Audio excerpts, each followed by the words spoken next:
Buenas tardes. Llegamos a la última pregunta. Recuerden que durante esta semana estuvimos leyendo este libro, que es la santificación, y responde a 10 preguntas. Hoy sábado llegamos a la 10ª pregunta. Llegamos a la 10ª pregunta, y la pregunta es: ¿cómo me guardo santificado? ¿Cómo me guardo santificado? O ¿cómo me mantengo santificado? Podría ser también. El crecimiento en la gracia es la única manera de guardarse del estancamiento y de caer de la gracia. Usted no es santificado para sentarse y deslizarse al cielo, sino para vivir una vida de servicio y para crecer continuamente en la gracia de Dios. 3 reglas sencillas que he estado aplicando a mi vida también le servirán a usted. Número 1. Sea absolutamente sincero. Usted tuvo que ser absolutamente sincero antes de que pudiera ser salvo o santificado. Me buscaréis y me hallaréis, porque me buscaréis de todo vuestro corazón. Jeremías 29:13. Lo mismo que se necesitó para recibir la gracia de Dios será requerido para sustentarla. Tenemos que ser sinceros. Nadie sabe cuán sincero es excepto usted mismo y Dios. Sus amigos tendrán sus opiniones, pero solo usted y Dios saben la suya. Por ejemplo, en la mañana del domingo, su pastor dirá: pongámonos en pie y unamos nuestros corazones en oración. Todos se pararán y casi la mayoría inclinará su cabeza y cerrará los ojos. Si yo pudiera mirar a la congregación, pensaría naturalmente: todos están orando. Pero usted sabe bien que, aunque la congregación está de pie y en actitud de oración, las mentes pueden estar a 600 kilómetros de ese culto. Nadie sabe cuán sincero es usted en esa oración, aparte de usted mismo y Dios.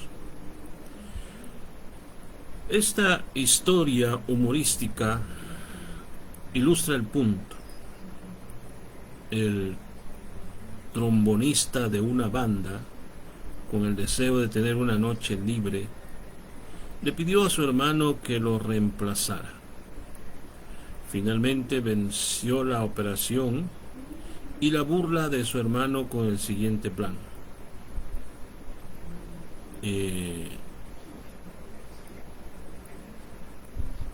habrá un trombonista a cada lado tuyo. Puedes mirarlos y entonces hacer exactamente lo que ellos hagan. Al fin, por cierta cantidad de dinero, el hermano decidió aceptar. Esa noche, el director marcaba el ritmo mientras el valiente sustituto seguía perfectamente cada movimiento de los trombonistas que estaban a cada lado.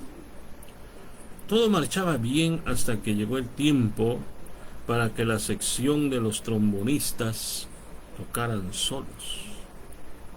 Entonces se descubrió que los 3 sustitutos, y ninguno de los 3 sabía tocar el instrumento. A veces casi alcanzamos tales extremos en nuestra adoración. Podemos asistir al culto el domingo en la mañana, pero al estar a la mesa mientras almorzamos, casi no podemos recordar un solo pensamiento del mensaje. En el estado de Oregon, en Estados Unidos de América, donde llueve mucho, alguien puso un rótulo en un camino que no estaba pavimentado. Escoja su zanja, hermano, porque la seguirá por los próximos 35 kilómetros. Parece que uno se mete en una zanja espiritual que no les trae gozo a ellos ni a otros. La sinceridad es absolutamente necesaria para el crecimiento en la gracia. Número 2. Usted debe tener una coordinación completa entre su voluntad y la de Dios. Jesús nos dio el ejemplo de su experiencia en Getsemaní. La carga que llevaba era tan grande que su sudor era como grandes gotas de sangre. Lucas 22:44. En su frente, no muy lejos de donde él estaba, dormían sus íntimos discípulos, a quienes los había dejado que velaran.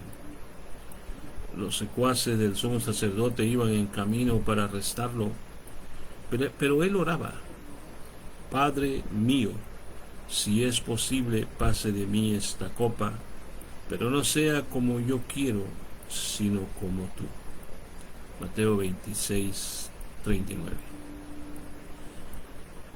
El artista que pintó la última cena, que se encuentra en una ventana de vidrio de colores en el famoso cementerio Forest Lawn, en California, tiene una mano de Cristo hacia arriba y la otra hacia abajo. Al interpretar su obra, el artista dijo que la mano hacia abajo significa: si es posible, pase de mí esta copa. Pero con la mano hacia arriba, Cristo dijo: no busco mi propia voluntad, sino de aquel que me ha enviado. En el Evangelio según San Juan dice: mi comida es que haga la voluntad del que me envió. Juan 4:34. Si usted y yo podemos crecer en la gracia, debemos tener la misma actitud, una coordinación completa entre nuestra voluntad y la voluntad de Dios. Cuando fui por primera vez al estado de Oregon, unos amigos me llevaron a visitar un aserradero. Me llamaba mucho la atención mirar a los hombres cortar los altos abetos, quitarles las ramas, llevarlos cerca de las sierras gigantes y al fin ver la madera salir cortada y terminada en sus diferentes tamaños.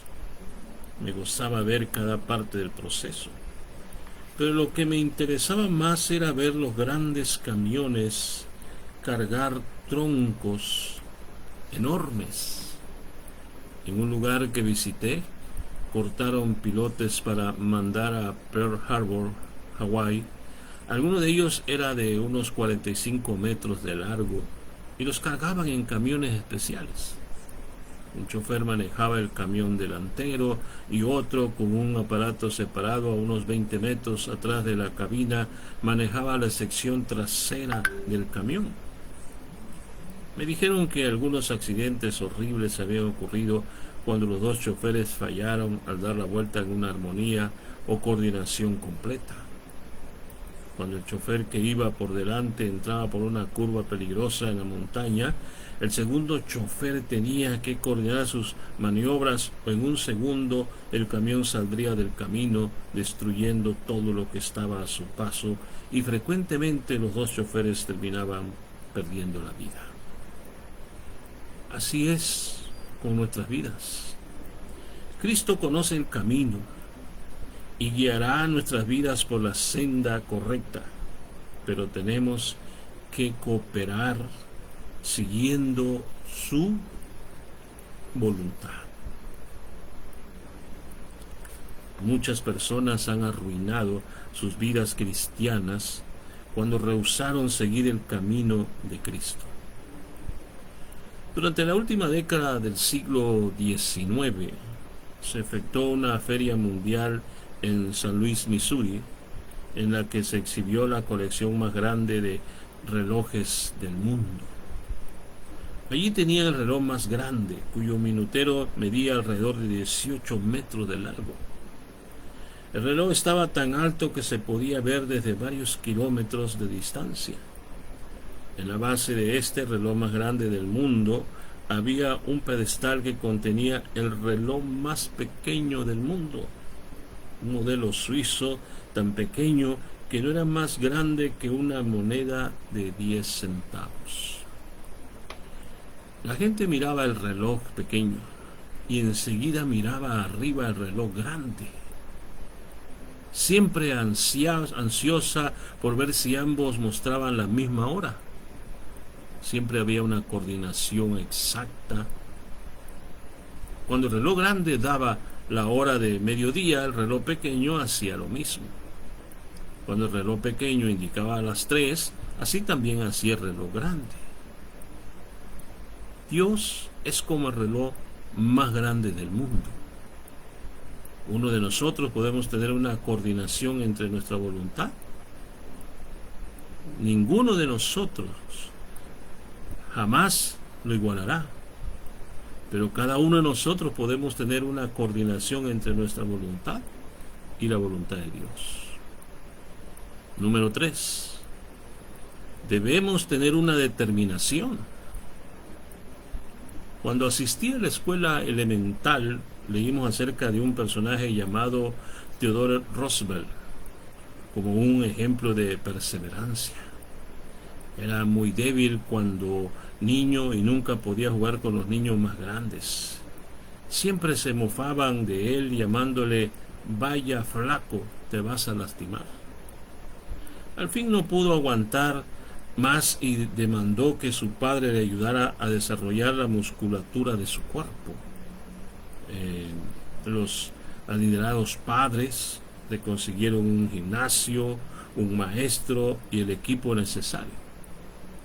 El joven Roosevelt principió a desarrollar su cuerpo. La historia lo cuenta.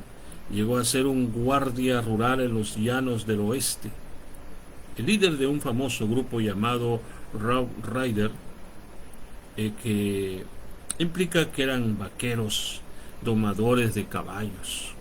Durante la guerra contra España fue presidente de los Estados Unidos y uno de los cazadores más destacados y diestros que el mundo ha conocido. Todo debido a la determinación. Una noche durante la Segunda Guerra Mundial viajaba en un tren entre Nueva York y Chicago. Un hombre salió de su asiento próximo al mío, dejando una revista que levanté y abrí. Jamás voy a olvidar la historia verídica que leí. Había sido escrita: tienen una oportunidad de vivir. 2 médicos cruzaron cerca de una trinchera cuando vieron a un joven de 19 años herido y casi muerto. Ellos dijeron: este no tiene oportunidad de vivir. Sigamos a buscar a otros que no estén tan mal heridos. Dieron la media vuelta para irse, pero aunque aquel joven estaba más muerto que vivo, oyó su conversación. Usando todas las fuerzas que le quedaban, levantó un poco la cabeza y gritó: no voy a morir, voy a vivir. ¿No pueden volver y ayudarme? Volviéndose, los médicos miraron otra vez al malherido joven. Tal vez ni siquiera viva hasta que lo llevemos al puesto de primeros auxilios. Y volvieron a decir: tenemos que dejar. Es la orden del oficial. Una vez más dieron media vuelta para seguir su camino y otra vez el joven volvió a gritar así. Mientras lo volvieron a ver por tercera vez, uno de los médicos dijo: bueno, ese es su último deseo. Si estuviéramos en su lugar, tal vez nosotros pediríamos lo mismo. Levantaron su cuerpo ensangrentado y lo llevaron a la estación de primeros auxilios. Al cruzar el umbral, el joven todavía estaba vivo y mirando a la cara del médico decía: no voy a morir, voy a vivir y a volver para terminar esta guerra.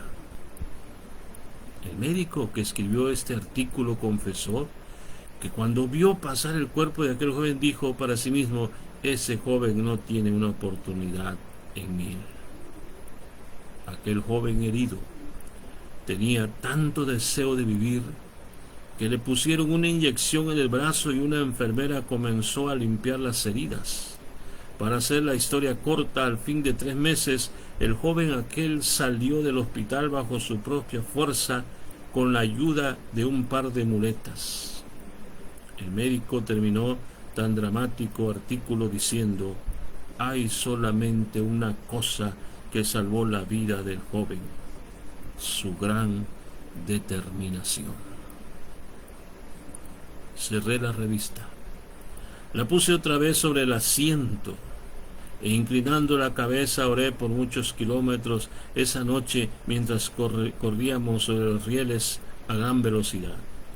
Oh Señor, ayúdame a tener determinación, la determinación para resistir el pecado, la tentación y las cosas que quieren conducir mi experiencia cristiana al derrumbe.